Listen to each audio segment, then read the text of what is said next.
If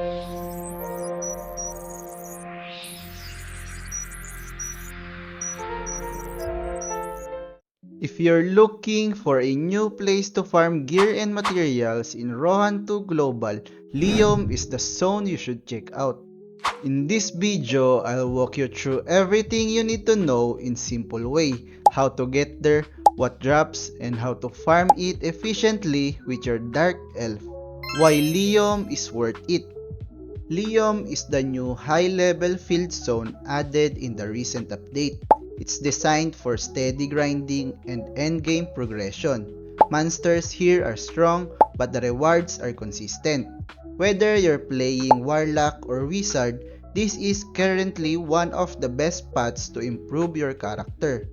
So let's start with the basics. How to get to Liom. Getting there is easy. Go to Arminis and find the portal at the south direction. The zone is recommended for players level 111 and above. If you're a little lower, you can still start some regional request quests from level 107 to prepare. Once you walk through the portal, you'll see monsters from level 111 up to 120. So what drops in Liom? Here's the good part. What you actually get from killing monsters, every monster has a chance to drop these useful upgrade items. Unique enhancement stones. Ancient accessories level 110. Ancient option stones. Dazzling crystals. Legendary refinement manual fragments. Some monsters also drop level 120 equipment pieces. The type of gear depends on the monster. Things like helmets, tops, weapons, and more. Elite monsters drop weapons more often. Plus, all Liom monsters are now in the Monster Codex.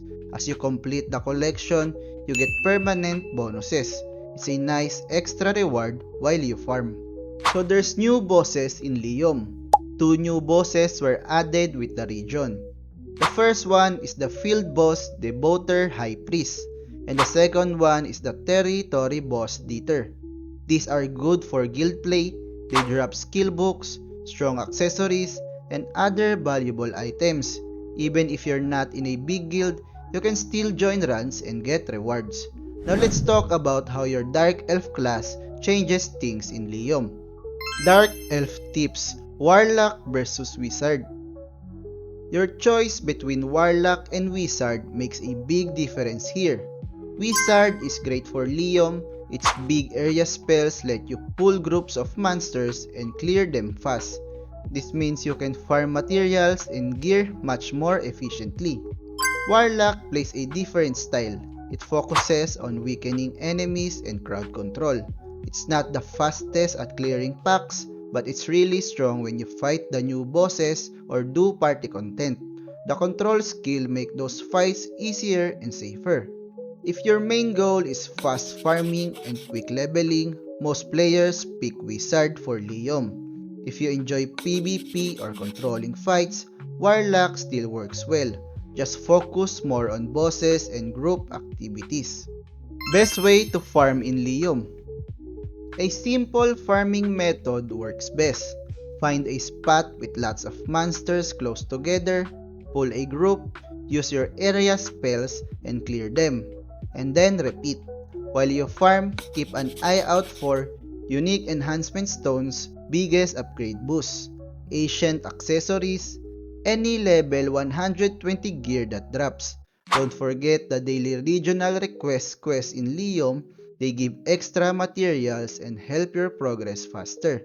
If you're in a guild, joining boss runs is a smart way to mix up your farming and get better rewards. So as my final advice, Liom gives you a solid new daily loop for materials, gears, and progression. Wizard players will clear the zone faster and farm more efficiently. Warlock players will get more value from bosses and controlled fights. Start simple, get to Liom, pick your class, and just start farming. Consistent time there is what matters most. That's the straightforward guide to the Liom region. Thanks for watching. If you're already farming in Liom, tell me in the comments. Are you using Wizard or Warlock? Drop a like if this helped, and I'll see you in the next one.